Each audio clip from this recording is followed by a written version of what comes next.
Hello, my name is Chris Graney, and I'm an astronomer with the Vatican Observatory, here with Dr. Bulinski of Bellarmine University, and we're talking about Louisville's first gold mass, which will be on November the 3rd at 6 p.m.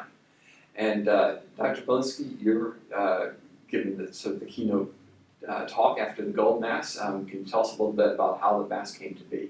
Sure. So here in the Archdiocese of Louisville, we formed a group of scientists and also science educators and faith educators along with Archbishop Kurtz to be talking about issues related to faith and science. And we've been doing this for a number of years.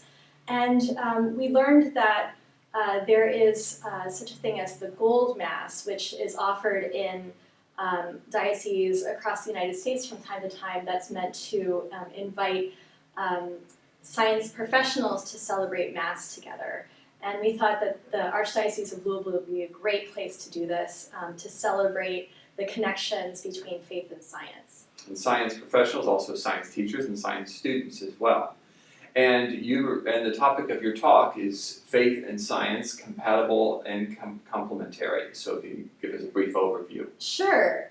So one of the things that interests me about this topic as a scientist is just the places where you can see science enhancing in dialogue with faith and vice versa. In our popular culture, oftentimes we see faith and science kind of portrayed as in conflict, but within the Catholic tradition, we very much value the connections and what each tradition or each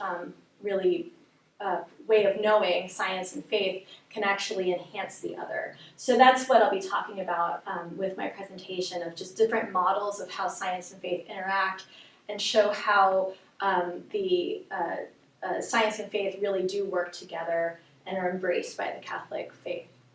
Well, very nice. I hope that everyone who has an interest in science can come to and be a part of the Gold Mass on November the 3rd.